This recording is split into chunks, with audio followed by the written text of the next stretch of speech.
Okay, Okay. we can start here. Okay. I just want to introduce this fine man, Rabbi Roy Walter.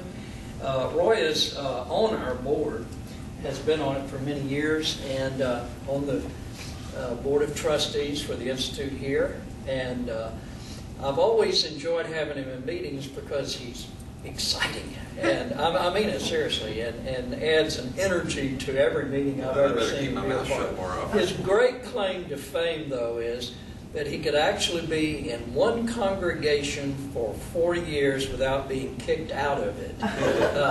Congregation. Not that there weren't thoughts about it.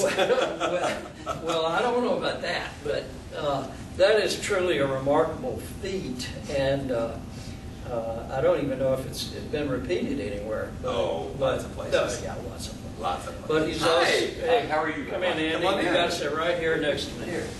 We decided. I won't be able to sneak out early. I was going to say, sorry about that, Andy. We decided to be very intimate about things. That's great. Absolutely. Well, first of all, thanks for the invitation. I'm honored to do something here. The only other presentation I was the Chautauqua lecturer one year, several years ago. It must be at least 12 or 15 years ago now, I bet. I did a presentation on the history of race relations in Houston with the very gracious help of Bill Lawson, who, as you all know, lived it. I knew about 75% of the story, but Bill filled me in on the other 25% that just people have no idea. You drive down San Felipe and you don't think a thing about San Felipe, but when you notice that there are no driveways that open onto San Felipe in the River Oaks area. Oh. It's a true story. Yeah. There's only one. The Demonales. It was their statement because they didn't have them. It had to do with the help and how they could enter their houses and all kinds of stuff, okay? And so the Demonales said, I'm not having any part of this. As you know, they were and remain. Anyhow, I don't remember the exact story, but all kinds of little things about how we avoided the race riots in Houston. And I knew about, as I said, 50, 60, 70, whatever percent of the story, because my predecessor, Bob Kahn, knew a lot about it. He had lived through, had been part of it too, as was Rabbi Shechtel, as a matter of fact. But Bill Lawson was in the heart of it. He really told me some fascinating stories.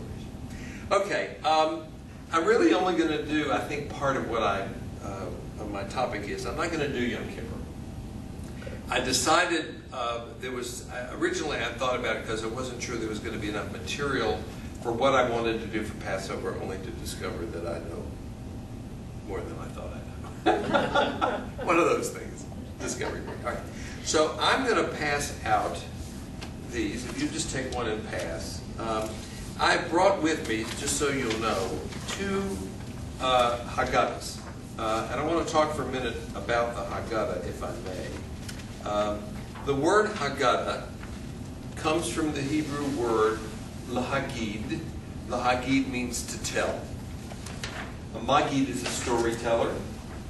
The Haggadah is the telling, would be the literal translation. It's the book that we use at our Passover Seder. That's the first thing I want to tell you. The second thing is that did any of you hear into I've heard him interviewed now 2 or 3 times and seen a couple of articles by him. The man who has created a new book called The New American Haggadah. Did you hear any of the interviews with him or read any of the things? Yeah, he's written a couple of things. I didn't realize the number. He as part of his research, he's a writer by trade, actually. He's not a Jewish scholar by any stretch of the imagination. He worked with somebody who created the text of it and worked with him on the wording of it. At any rate, he said that there are probably 10,000 variations on the Haggadah. So it is not a stagnant text. Let me be a little clear about that. It is stagnant's not the word, fixed. It's not a fixed text. I mean, it is a fixed text, excuse me, in the sense that there is a document that we have, and it's the base on which any of those creative Haggadahs are based. The original, of course, is both in Hebrew and in Aramaic. Aramaic is the language of Jesus' time. It is a cognate, it's a relative of Hebrew. The grammar is different, it's the same alphabet. Many Hebrew documents are not just in Hebrew, but are also in Aramaic, including the Memorial Kaddish prayer that we recite. People think it's Hebrew, it's not, it's actually Aramaic. And if you know the grammar, you would know better. Now, all the words, the letters are the same and they're related, but it's a totally different grammar, and so that's one of the ways we know. At any rate, most of the Haggadah is in Hebrew, but there is some in Aramaic. And if you think about the time that the rabbis were writing, and you think of the time of Jesus, you know that it's pretty obvious why there's some Aramaic in here. The Talmud, which is the book of Jewish law, is more in Aramaic than it is in Hebrew. So to master the Talmud, you really have to know not just Hebrew, but also Aramaic. Okay. I brought two Haggadahs with me just to show you before I get into all of the material that I brought with me. Okay. This one is the newest from the conservative movement, which is actually the one that my wife and I chose to use for our Seder, because I think it is probably the best organized, most readable, understandable organization. So let me tell you how a Haggadah works. It's filled with blessings and all kinds of things, but the main thing I want to show you is this. If you pass this around, notice in the English that there is bold print followed by regular type. If you'll let everybody see that, then I can explain to you really how the Haggadah works and what it's all about. Because some people think it's the story of the Exodus. If that were the case, we would just pull out Exodus and Numbers and do Exodus and Numbers, and we would read that. But this is more than that. First of all, the Haggadah is created by the rabbis. It's a rabbinic book. Okay? And it's a rabbinic book. It's a rabbinic book that is based on selected texts from the Bible and then explores the meaning of those texts as it relates not just to the story of the Exodus, but also in terms of some of the lessons that we learn from it. There are certain, what we call rubrics, certain things that are said. There's a blessing over the wine, there's a blessing over this, and everything sort of is woven around through that. What I've done, and what I do at our Seder is to use this. Now you'll notice there's also some material on the sides in the columns, okay? All of that is not in the original text. That's all added by the editor as things to think about and read about that are more contemporary, that are more modern, and that bring a more contemporary look at those particular either verses or customs or whatever they are. Okay? This Haggadah, which was done by the Reform movement a number of years ago, probably 25 years ago, is a little more liberal in its organization. And instead of putting extra materials on the sides, it includes them in the text in a different typeset, so that you know whether you're reading something that's original or something that has been added. Okay? These are just two examples. Okay? You may have heard of something called the Sarajevo Haggadah, which you should look up. It's one of the most fascinating books in the world. It was saved when the Nazis came. It was saved by non-Jews. Still exists. Was put into hiding, and has sort of come to represent the whole city and its history, not just the Jewish tradition. It was actually saved by Muslims and Christians. So, through the war and all kinds of things, and they literally, in the midst of the night, they snuck it out. Dates back to? I think the 16th century, I believe. You can look it up. I think that's right. It's either 17th or 16th century, if I'm not mistaken. Okay. So my point simply is that the Haggadah indeed and in fact is not a static document. Okay. So now I took some quotes. The first one of which is not even from the Seder, but I did it for a particular reason, because the thing that we're going to be talking about, based on the invitation that I received, is to talk about healing as it relates to the Passover Seder. So would someone read the Deuteronomy quote out loud for me? Anybody? Remember what Amalek did to you on the way as you came out of Egypt, how he attacked you on the way when you were faint and weary and cut off your tail, those who were lagging behind you, and he did not fear God. Therefore, when the Lord your God has given you rest from all your enemies around you in the land that the Lord your God is giving you for an inheritance to possess, you shall blot out the memory of Amalek from under heaven. You shall not forget. Okay. Do you see a problem in that text? A contradiction. Blot out, forgive. It says, don't forget. Yeah. It says, blot out his memory, Yeah. but don't forget his memory. Right? Right. Does that strike you as interesting? Now, that text does not happen to exist. First of all, who did Amalek attack according to the Bible? The tail end. Who's at the tail end? The weak and the children.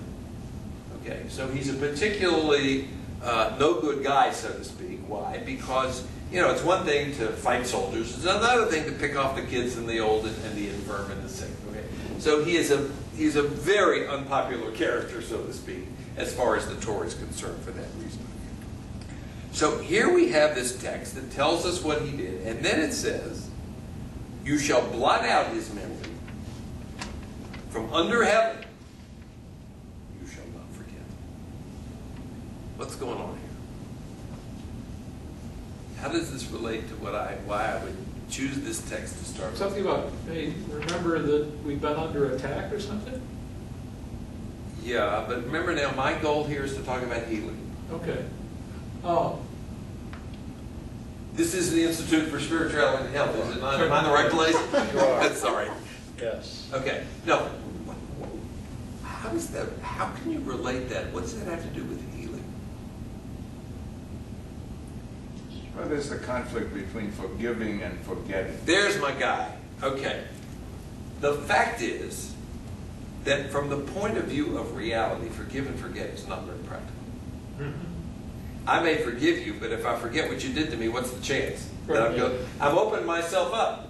Okay. So I want to talk about healing from the point of view that healing does not mean forgetting.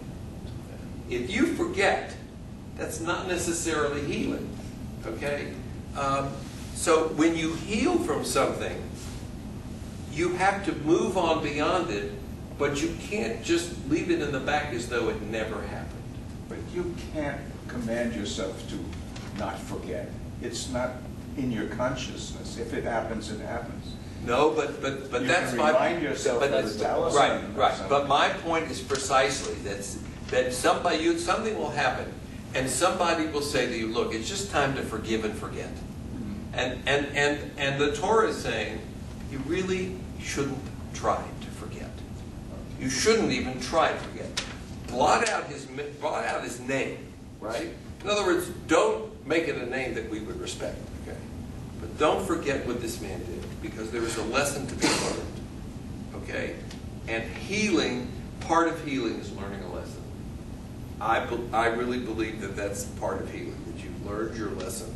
Now, obviously, I'm in regard beyond physical healing here, and medical healing, although, as someone who this month, 2 years ago, had cancer surgery, I will tell you that I live my life, and thank God I'm healthy and I'm going to be fine. But every once in a while, I remember that I'm a cancer survivor. I don't even like the phrase, but every once in a while, I remember. And I'm healing and I'm fine. And one of the things the doctor said to me is, cut down on the amount of red meat that you eat. So I eat it very rarely, right? Why? Because I don't forget what happened to me, but I'm not healing means I'm moving on, I'm not stuck there, right? But there are things about what happened that I need to remember, and if that's true in a medical sense, it certainly is true in other senses. Okay. Now, on Passover, the night before the Seder, which means tonight, okay, you go through something, I wrote it in Hebrew there, just so you can see what Hebrew looks like if you're not familiar with it, something called Bedikat Chametz, searching for Chametz, and Chametz is leavening. You know, of course, that we don't eat anything with leavening in it. That is a debate that still rages as to exactly what leavening is, by the way. There are major disagreements about that. There are Jews who do eat corn and Jews who don't eat corn. Okay, there are Jews who eat legumes and Jews who don't eat legumes. So whatever exactly chametz really is. Okay. The point is, chametz is something that's forbidden. Chametz is a no-no during Passover, however you want to define it for yourself. Okay. But look what you do. You place crumbs of bread around your house, okay, and then by candlelight, you go around with a feather. This is the custom, okay, and you some kind of piece of paper or something, and you go with the candle and you brush the breadcrumbs away and throw them away.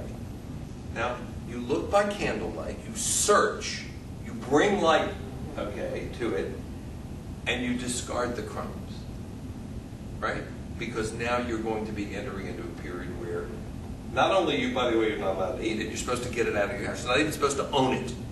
Orthodox Jews will take anything they have that is chametz, they will either give it to a food pantry or symbolically sell it to a non-Jewish person temporarily. Most people just give it away. That's an old custom to do that.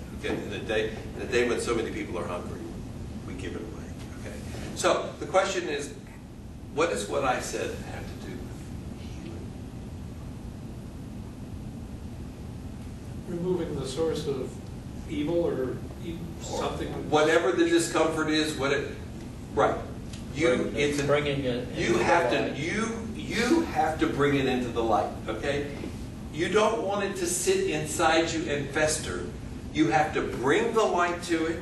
You have to look for it, and you have to be willing to go through that process of sweeping it up and getting rid of it. Okay. There's another implication. You know where the stuff is. How many people just want to sit on it? Just want, not even ignore it, they want to enjoy it. I'm not kidding. Yeah. Come be a fly on the wall at my office sometime. Okay. How many people want to hold on to that anger? It feeds them. They have no desire whatsoever to get rid of it. They don't want to bring the light to it. They don't want to sweep it away. They're just as happy as they can be being angry about this 30 years later. Listen, he and I are physicians. We know what it is. They don't want to get better. There's a joke. What Irish Alzheimer's is? No. You forget everything but your grudges. Very good. But you see, I think one of the great things about religious customs and language is that it is by design symbolic in nature. And where there ever is symbol, the goal of symbol is not to close but to open. Symbol is there to open up possibilities, whereas philosophical writing is designed to be as narrow and as precise as you can possibly be. Poetry, which is what religious language really is, poetry is the opposite. Poetry is the desire to open it up. Poetry is, it was the best of times, it was the worst of times. That is not a philosophically justifiable statement, okay? But it is poetically possible because then it opens up the whole conversation that the novel, of course, is about. Okay? So in order to heal, I think the point that I wanted to make is, before you even do anything else, you have to be willing to search for what needs to be healed. You need to be willing to bring the light to it and be willing to want to sweep it away. Okay. Now, on the Passover plate that you put on your table, there are the following things. The roasted shank bone, which is the symbol of the Passover sacrifice that was offered in times of the temple. There is a green vegetable, because it's spring.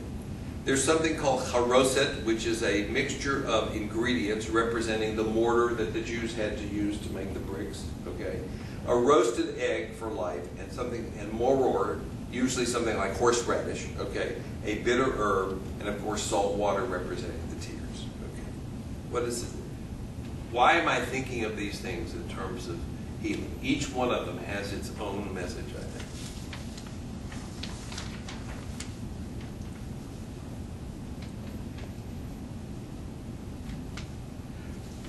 Roasted shank bone takes you back to the reestablishment of a temple and sacrifice.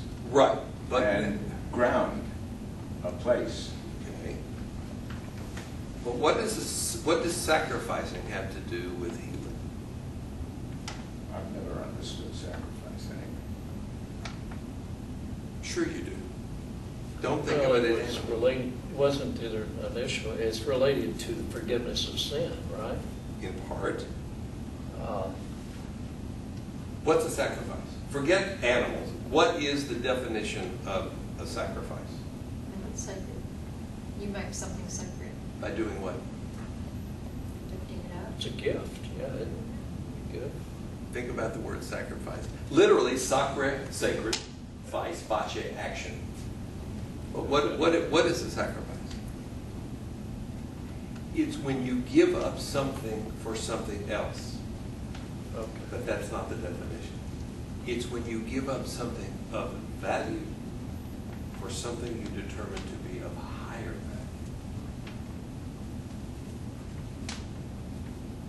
I don't have it. I took it out of my pocket. If I had a pen in my hand here, I have a pen. Do I sacrifice anything? I got 50 pence. Right? The child who's done playing with the toy and gives it away to the poor child, this kid isn't sacrificing anything. A sacrifice is only a sacrifice if what you're giving up has value to you, but what you're giving it up for has greater value to you. Okay?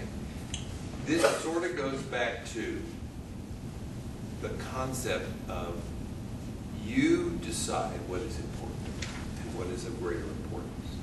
And like the person that I talked about earlier, who holds on to the grudge, who holds on to the anger, okay, is that person willing to sacrifice, give up those feelings that he or she is enjoying for the higher value of being healed from that and being able to move on? You have to, my point is, sacrifice is a conscious decision. Now, in the case of the ancients, they gave up an animal which had value. For them, the higher value was saying something to God. Doesn't matter whether you and I agree with it. The point is, what were they doing? They were giving something of value. In fact, often a bull, which had even more value than a cow, right? So the point is of sacrifice to give something up in order to gain something else. And when you heal, again, I'm talking more about emotional healing, you give up something in order to get something higher, which is the sense of being healed. And that requires work, and it starts with a decision that you're going to do it. So that, to me, is what the sacrifice represents. Okay. The green vegetable, the spring, the hope, right? That you will have a better life when you do that. Okay. The same thing for the roasted egg. Now, the mixture of ingredients that make up the mortar that the Jews had to mix the bricks with. Healing is hard work. Healing is not simple. It doesn't just happen. Even physical healing is often hard work. Think about somebody who has to do rehab. Think about somebody who loses a limb and has to heal. These people, look at these soldiers, man. I understand that some of the injuries, that the recovery is actually more painful than the injury itself, what they have to go through to recover. Healing is hard work, and that's what the mortar represents, okay? Moror and the bitter herb and the salty tears. I mean, it's almost a given, you know. To hold on to something ends up in bitterness. So everything on the plate has some kind of an emotional connection. That's the power of religious symbol and language. Exactly. Now, in the course of the Seder, of course, it represents things that happened thousands of years ago that we're trying to connect with. Okay. But how many times would somebody see, how many tears have people shed until they finally get to the point of healing? And how much bitterness? I'll tell you a true story. A woman came up to me about 20 years ago, and she said to me, "Rabbi, I need to come and see you." And I said, "Okay," and we made an appointment. She came to my office and she said, "I have an apology to make to you." I said, "Okay." She said, "About 15 years ago, you said something to me that hurt me so deeply." And I said, "Oh my God, I would never." She said, "I know." She said, "But at the time, you hurt me." And she said, "And I've held a grudge against you ever since." And as I was brushing my teeth the other day, it suddenly dawned on me, I've forgotten what you said to me. I forgot what you said that hurt me. I was just holding on to my anger. I don't even remember what happened. I remember you said something. Okay. So, just, again, my thoughts. Okay, now the next thing. We are taking our journey symbolically as we eat the foods and read the words. Can someone who's Christian tell me, am I correct that when you take communion, it's symbolic, body of Christ, blood, all that? Okay. The Seder is the same kind of ritual as a communion, in the sense that the Seder is, the book is Haggadah, the telling of the story. But the Seder is not about telling the story, it's about reliving the story. Even if you weren't there, your job is to relive the story, and you relive it both in the telling and in the ingesting of the foods. The matzah, the bitter herb, the salt, okay, and then the matzah, which represents freedom, because that's what they ate when they left. Okay, so we take the journey.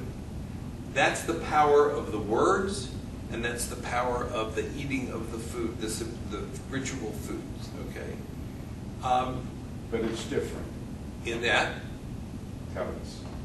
What do you take in at communion? You mean the bread and the wine being different? Yeah, you're representing a divinity. Yeah. This is historic. no, I know, but the concept is that you are changed by what you put in your mouth.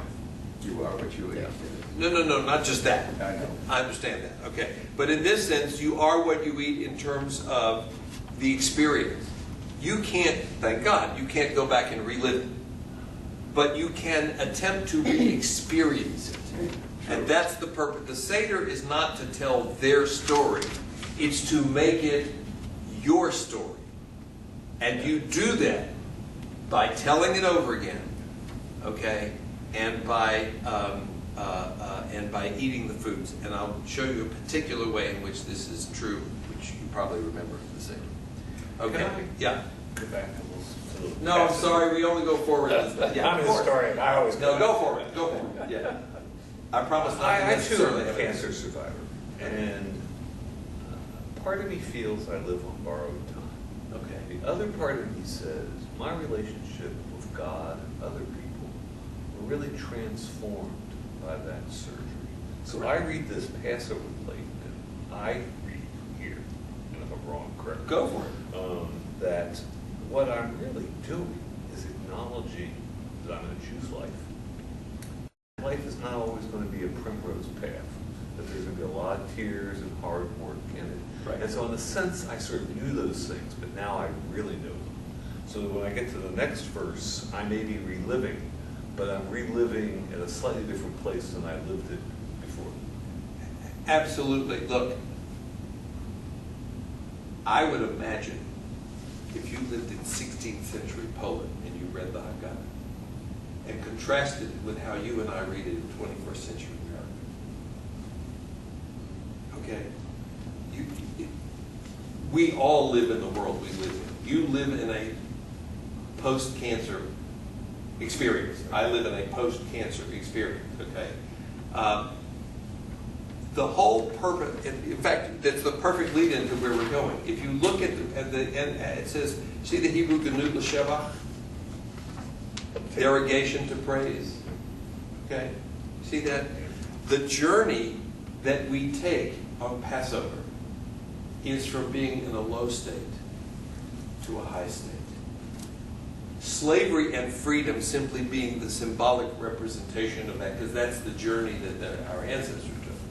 But we take symbolically this journey to go from a low point, and if you think about it, healing is to go from a low point to a higher point. That's what your aim is, to get beyond, not just correction, to get above.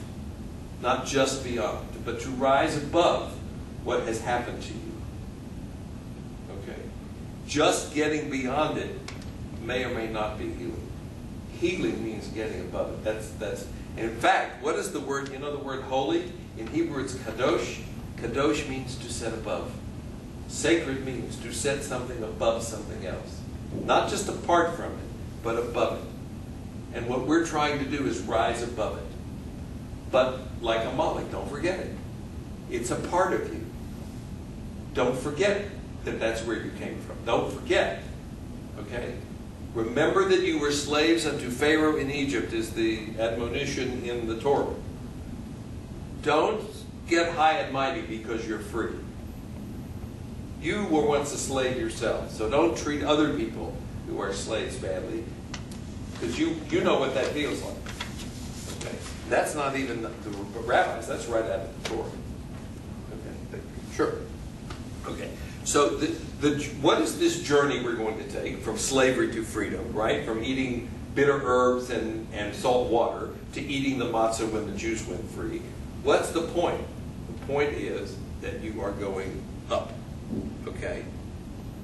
Now, in the process, there are 4 cups of wine. And each one, as you see on here, represents a different statement in the Bible in which God indicates that He's going to free the people. I will free you from the burden. I will deliver you from bondage. I will redeem you with an outstretched arm. I will take you to be my people. Now I want to talk about the first 3. The last one has a different connotation. I will free you, I will deliver you, I will redeem you. I will take you to be my people.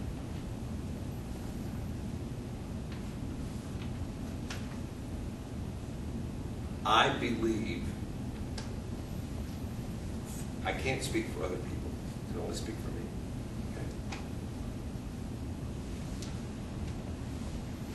I don't want to use the word God because there are people who don't believe in God, but there is something spiritual about true healing, not just psychological. I'll tell you a true biographical story. I gave a sermon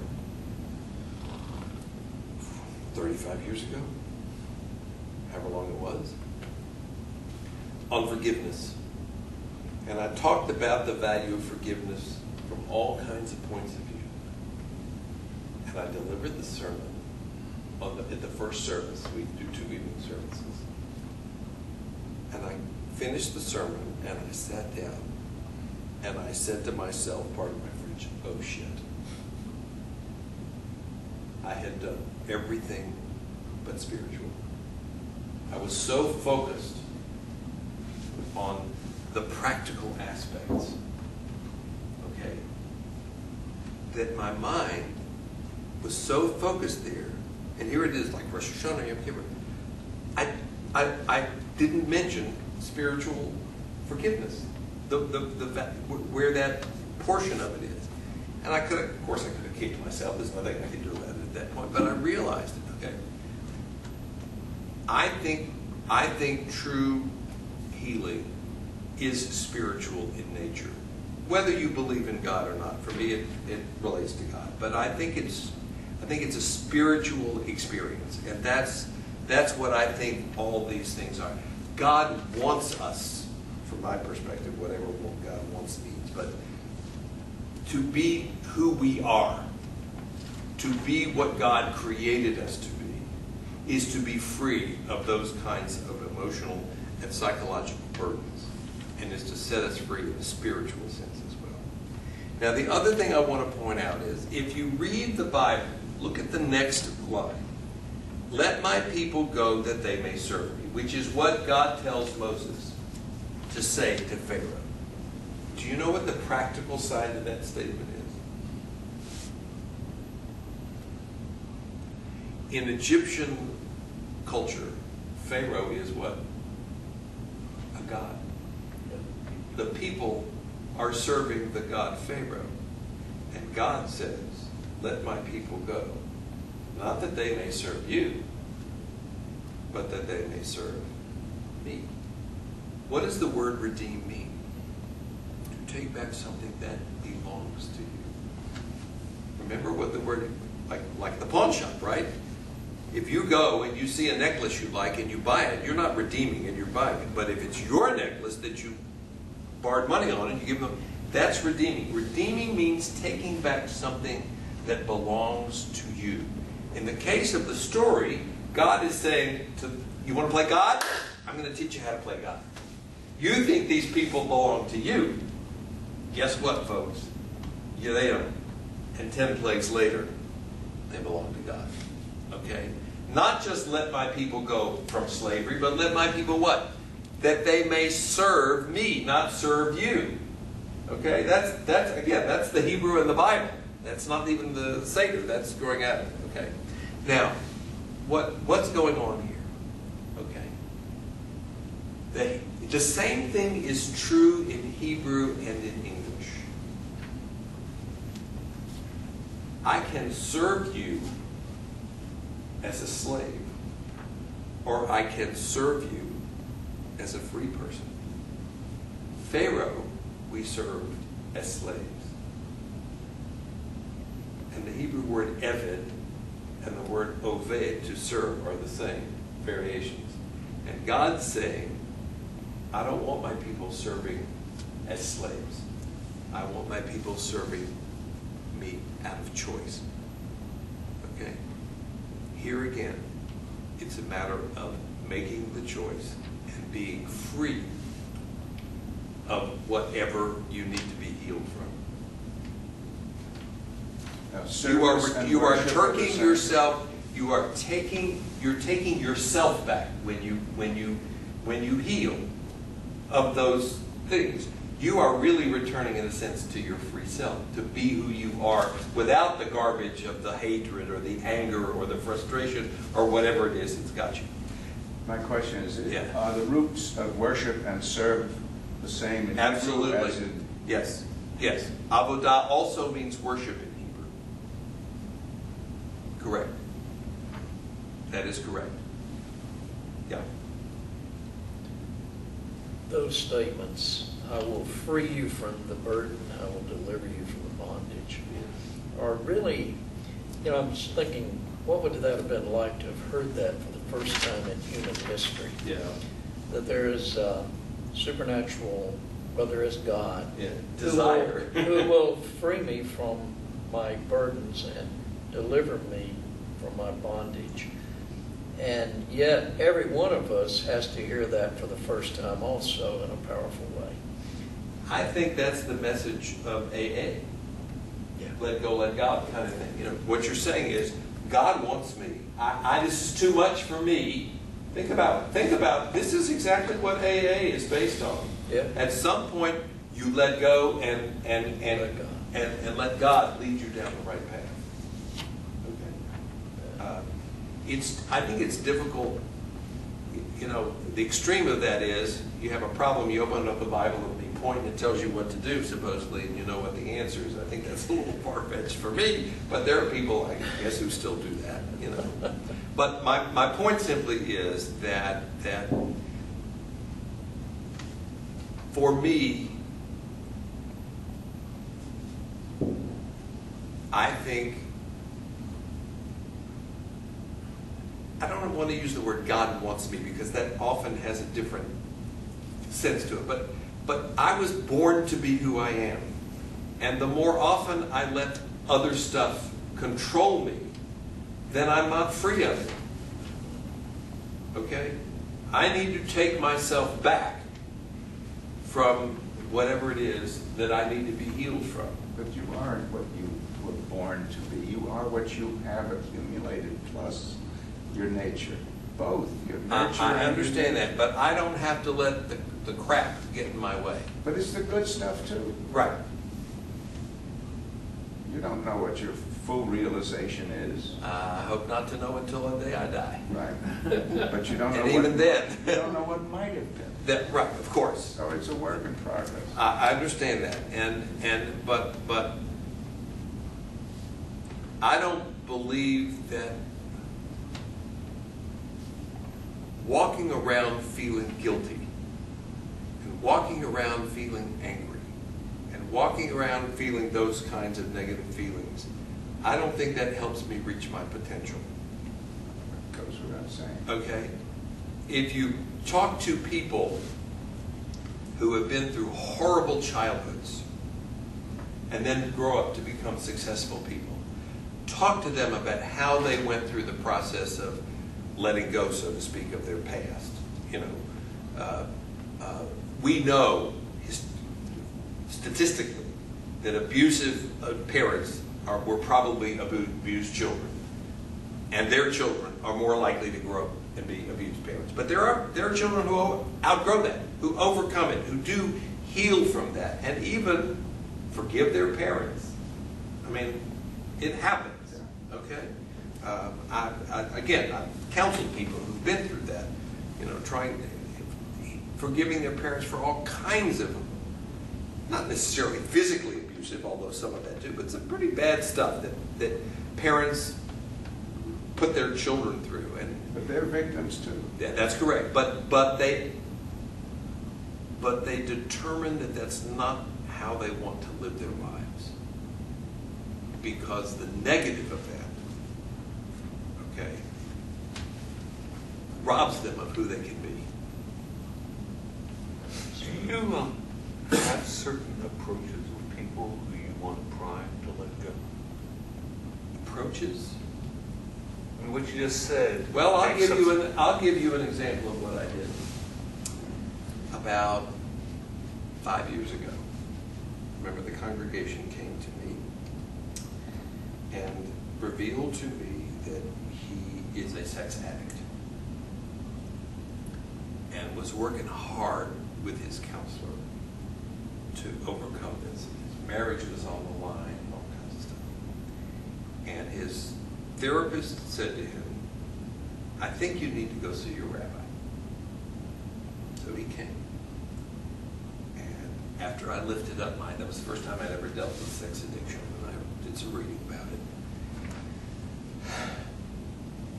And I said, okay, give me some time to think about this and what I can do to help you, because I'm not a shrink and I'm not a trained psychologist. Okay? And he was working on the step of the 10 steps about God. So I said to him, meet me at the mikveh. The mikveh is the ritual bath. Okay? And there's one in town. And I went with him there. Okay? And I had him take off all of his clothes and close his eyes. Okay? And I asked him a question. I said, I don't want an outside answer. Aloud, I want you to think it to yourself. Think about this question. He thought about it. I said, take one step forward. And then I asked him the second question. And I thought really hard based on my reading. And when we got to the 10th question, he went into the mikveh. And we said a blessing. And he came out. And I'm not going to say we cured him, but that experience moved him beyond. By the way, more power to his therapist to recognize that he had reached the point where he needed to step over it, couldn't get over it. I'm grateful, let me assure you. I'm not patting myself on the back here. I'm just saying, here is where a ritual, the definition of the water, healing, washing away, all that stuff, okay, all the meaning of that, okay, helped this man take a step that he just wasn't able to take until we worked on that. And it was a very powerful experience. That's an example. I can't tell you what I would do for somebody else in a different circumstance. But my role in life is not to be your therapist. My role in life, if I think you need one, is to get you to a therapist. But where can ritual, symbol, play a role in helping you to move? Christianity is filled with, I mean, this is not new to Judaism. It's all religious life. I mean, you know, whether it's meditation or whatever it is. Okay. So I don't know if that answers your question, but I guess the real simple answer is to find some way in which religious symbol can help you deal with where you are. That's what I have to offer, because I'm not a trained social worker, psychologist. Well, somewhere in the process, maybe long before he came to you, he did turn the searchlight on. In Absolutely, absolutely. That was a big part of absolutely the process. And by the way, it only happened. If he had not opened his himself wife up threatened to to it, divorce you'd never him when she been found to out about it, and that's what led. I mean, Yeah. the fact is, she shed the light on it, not he. Okay. Initially, because she threatened him. She said, "I'm not living with you like this." First of all, just think of the disease possibilities. That's it. Aren't you going then from noumenon to phenomenon? Yes. You're going from pure idea to some sensory input. Absolutely. And you're reifying this. I think Some people can live we at that are level. we are people with five senses, and we know how powerful sensation can be. Yeah. You know, and the water, that's a sensation. Closing his eyes, standing there Right. unclothed, you know, reveal, hide no more. I mean, Yeah, you know. I don't want to bicker. No, but no, no. In my Go for it. lexicon, Yes. you're going from above, which is the idea, down to pick up the sensory, to make it really And then, more gut. and with that, More gut. right, and with that, the point is to bring it back up. To bring it back up. That's the whole point. And But sometimes you get stuck with ritual. No. Pure and simple. And I would be the first person to tell you that one of the reasons I am not an Orthodox Jew is because in my experience, I'm not telling you what other people experience, I was raised in an Orthodox synagogue, okay? The ritual became more important than the meaning. It's And you idolatry. observe to observe so that you can observe because you observed because you said you were going to observe and you observed, okay? And you're worshiping the worship. You know, so, but that's, I don't want to condemn other people who do that. That's how I experienced it, okay? Obviously, other people experience it very differently and are very happy being in a more conservative or fundamentalist type of People approach. don't have the problem. Okay. Okay. One of the lines in the service is, "Let all who are hungry come and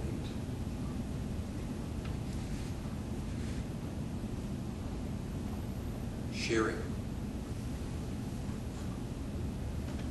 Sharing your story of healing, I think, can be a very powerful help to other people. I know this for a fact. I don't think nothing's forever. I know that in part is also what AA is about. You share your story with all those other people, and somehow there's this collective uplifting that supposedly takes place. Okay? I've never been in AA, thank God. I've never needed to, but I do know that organizations like Can Care and I forget the name of the other organizations offhand, where people who have had breast cancer go around MD Anderson and talk to breast cancer patients, telling them their story, helping them to see that there is hope. Let all who are, I did that. right, and is it not a powerful experience for you, for them as well as for you? I mean, I think that's what let all who are hungry. Open yourself up to other people who can benefit from your journey. That's exactly what those kinds of things are. Okay. Isn't that when you open the door for Elijah to invite him to come in? When you I have say- Elijah on here, but we can do it now. He No, comes that's at the okay. end. That's okay. When you invite Well, him- Elijah actually has a different thing. Elijah represents what we call in Hebrew the Olam Haba, the world to come. The Seder ultimately is not only about redemption from slavery, it's about the ultimate redemption of all humankind in the end of days. Okay? That, day of days, the end of the world, all that stuff. That's really what he's all about. Okay. There are 4 questions about why this night is different. We do this, but there's really only one question, and that's why is this night different from all other nights?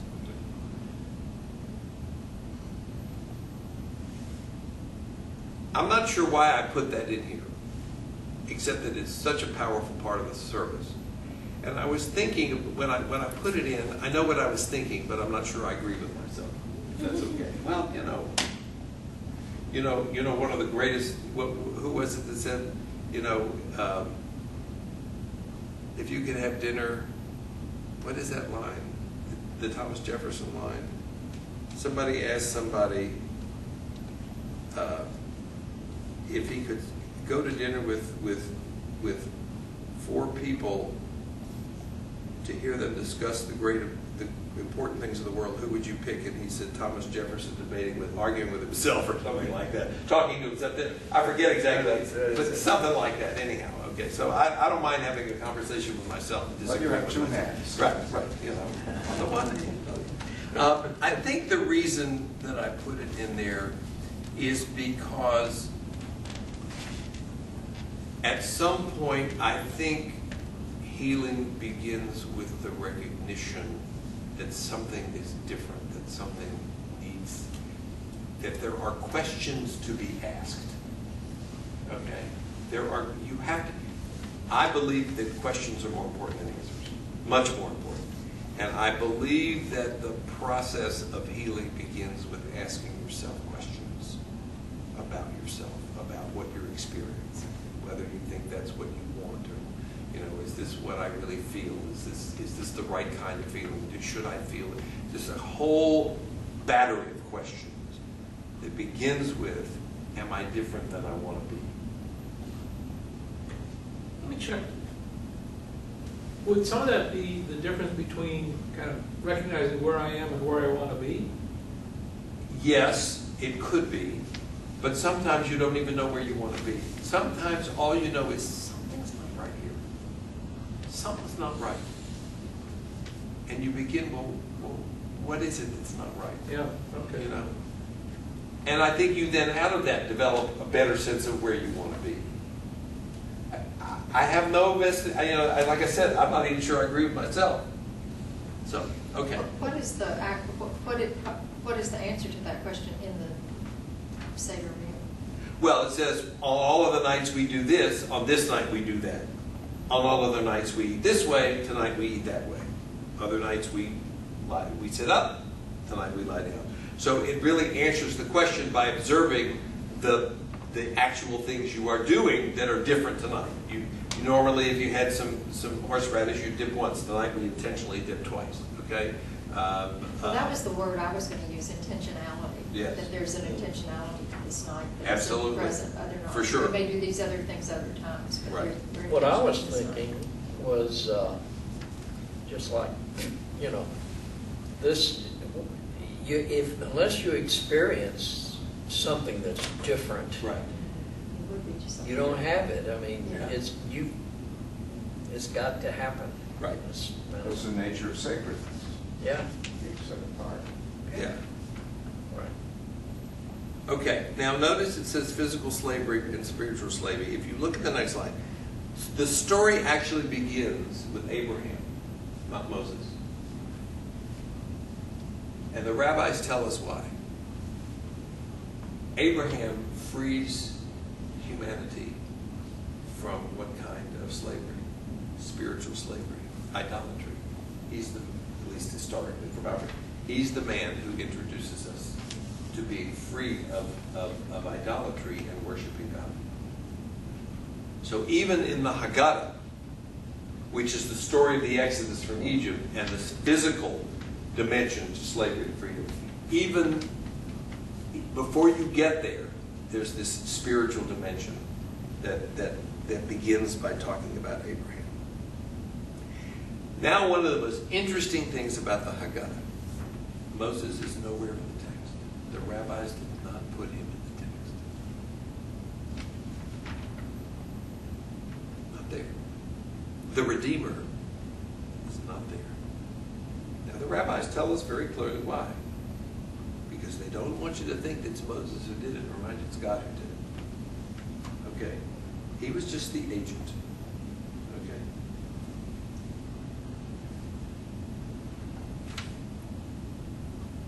Was Abraham his agent too? Yeah. But not in the same sense here, because this, once you get to the physical redemption, they don't want you, I mean, that takes up, 4/5 of the Bible. They don't want you to think that it's Moses who freed the people.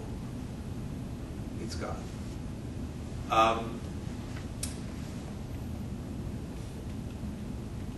I have a sense, purely personal here, I have a sense that when you go through all kinds of things, that sometimes, it's not always the case, but there are times when you attribute to the therapist, the rabbi, the friend, the whoever, you attribute to them more power than they deserve.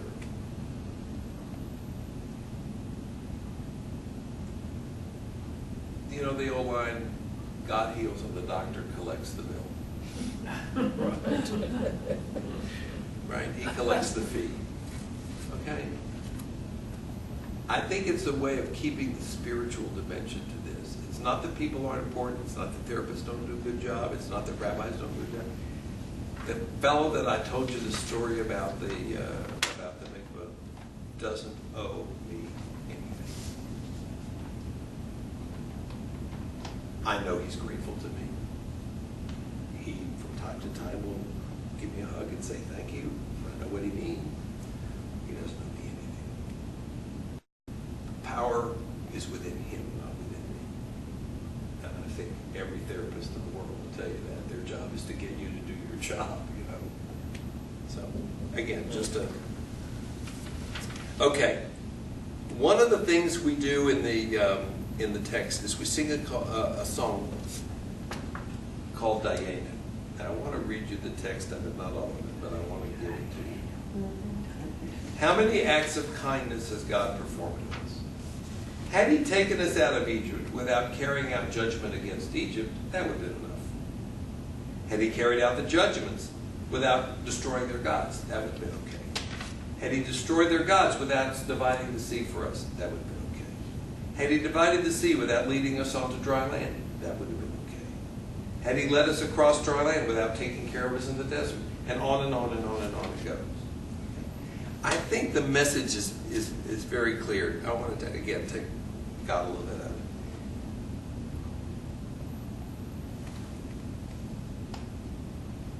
There are many steps to healing. Any one of them gets you further along the way, but because you've reached one, doesn't mean stop. You got to move on to 2. And you got to move on to 3. No one of those, it's a process. Healing is a process.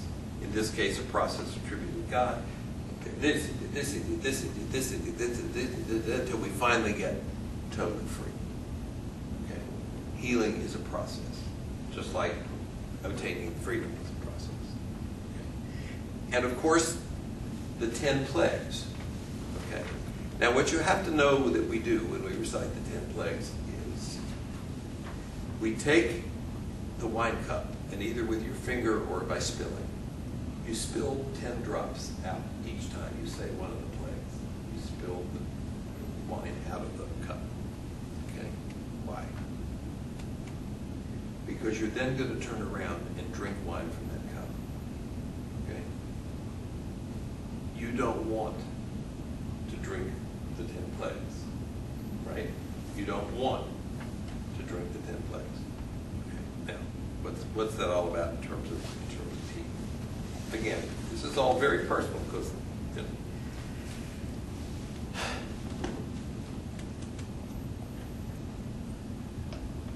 what you are actually doing is removing other people's suffering so that you can enjoy your wine.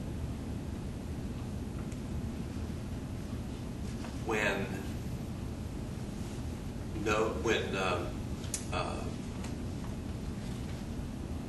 Noah's wife, Lot's wife, is turned into a pillar of salt. Why is she turned into a pillar of salt? She's told not to look back. And the rabbi's right. Why was she told not to look back? Because to look back is to look on the suffering of people who are dying. The city was being destroyed. It's not because she's don't look upon the suffering of others. Don't get smug. Don't think because, everybody has to go through it. Okay, their own. Okay. So we don't want to enjoy other people's suffering that you would be. So you take those 10 drops out. And in fact, at the end of the scene in Exodus, when the Red Sea is parted and the Jews go across and the sea comes back and destroys the Egyptians and they sing, Micha Mocha, oh God, thank you. There's a marvelous midrash in which God says to the Jewish people, my people are drowning and you are rejoicing. God admonishes the Jewish people. It's one thing to rejoice because you're free. That's not why you rejoice. Horse and rider has he thrown into the sea. It goes into all this military. And God is saying, look, you want to rejoice because you're free, fine. You don't rejoice at other people's suffering. I think that's a very powerful statement about lots of things. We talked about Elijah.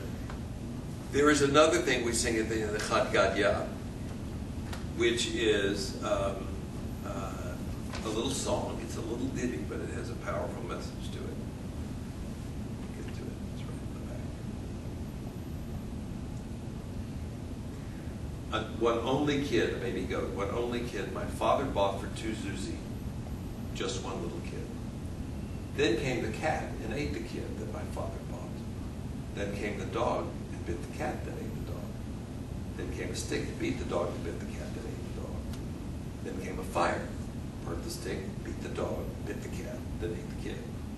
Then came the water, quenched the fire, and burnt the stick, and beat the dog, and bit the cat, and ate the kid my father bought. Then came an ox, drank the water, they quenched the fire, and burnt the stick, and beat the dog, and bit the cat, and ate the kid. Then came the slaughterer, and slaughtered the ox that drank the water, that quenched the fire, etc. And finally comes the angel of death, who kills the slaughterer, and finally then comes the Holy One, blessed be He, and He kills the angel who slaughtered the slaughterer, etc., etc., etc. Okay.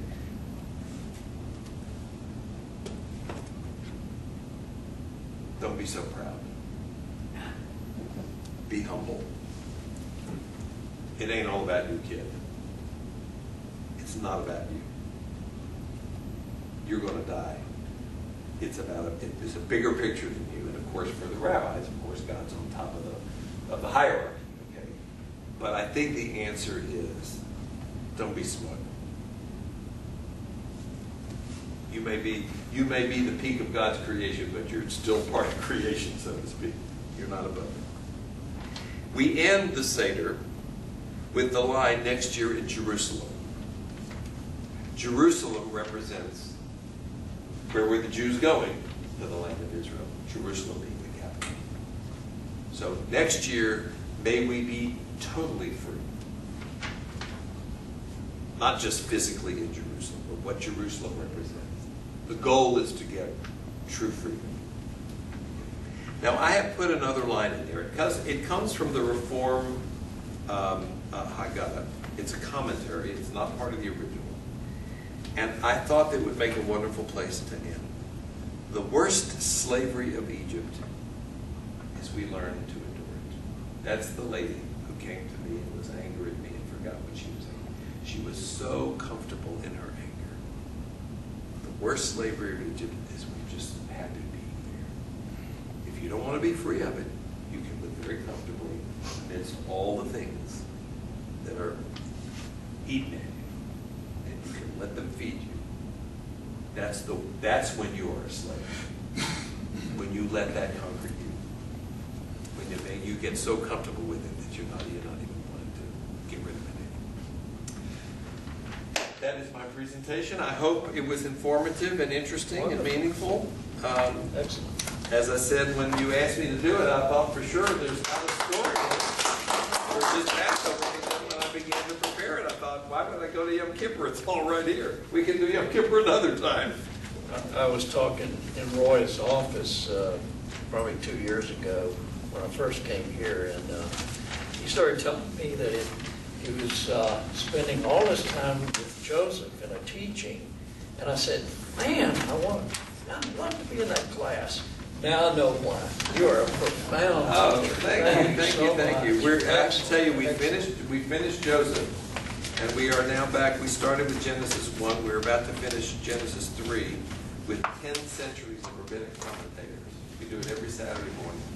It is more fun than a barrel of monkeys. I can tell. Oh my God, it is phenomenal. Starting at the year 1000 and ending in the year 2000.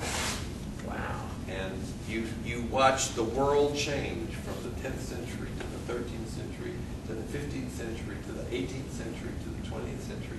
You watch knowledge. You see what human beings have learned that makes it into the commentary. You know, you've got commentators who are thinking about evolution. The year 1000, they didn't know anything about evolution. So you just see the world, the mind, open up to knowledge and bring it to the text.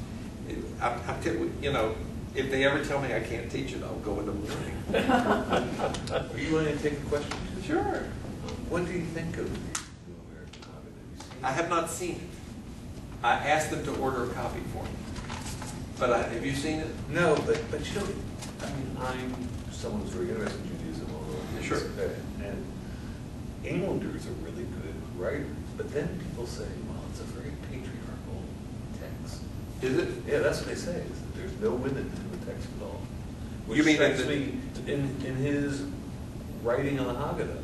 It's a very Well, Englander did the translation, and the other guy, whose name escapes me at the moment, is the guy who got the idea in the first place, and is the writer, and I think created the material around it. I have not seen it, so I don't know.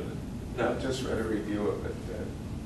Was that one of the points it made? Two folks, and it was See, the text itself, of course, is very patriarchal. But there's so many Haggadahs. Yeah, and that's sort of the question an outsider wants to know. If you were to tell someone who was interested, would it be those two Haggadahs you showed us initially? This is my favorite Haggadah, right here. It's the one we chose. They haven't been sure. And the reason is that in terms of this text, the inside the columns, you know exactly what's going on. The rabbis say, what does this mean? Here's the quote. What do the rabbis have to say about it? It's so clear what's going on in the body of the Seder. And then you have these wonderful readings on the side, some of which are quotes, some of which were written for the Haggadah. I just think it's marvelous. I love this Haggadah. And this is a good Haggadah. Part of my problem is I got tired. I used it over and over and over again. First of all, for somebody who's not well acquainted with how to conduct a Seder, I think this is very difficult to use. That's number one. It's not always clear what's new, what's traditional, and I think that's important. For me, it's not as important because I know. When I look at the text, I can tell you. The average person wouldn't know that, and so I don't care for even though we used it for years, we used it. We bought it because it was the newest and I thought the best at the time. This didn't come out. And then after a few years, I've looked for 5 or 6 years for a new Haggadah. And until Linda found this at Beth Yeshurun, we were still using this one, not happily. And I just love this Haggadah. Now, if you have little children, there's also Sandy Spiker's Haggadah. My little For children. My little children are children, but they're half-big children. Their father isn't, but. I understand. My kids are much more grown up than I am. Thank you. Thank you so much again. I appreciate it. I hope you enjoyed it and learned something. That's wonderful. I've been following up on cognitive therapy, Oh. studying it. Yeah. And what you're speaking about is very close to Oh, really? their project. How you sense where your potholes are, your Yeah. emotional potholes, Yeah. your life traps. Yeah. And then you work on it, and you actually train yourself to withstand and detoxify. And then if you cannot, you get into therapy. I ask you a question that I don't know the answer to, and you may or may not. Is that not also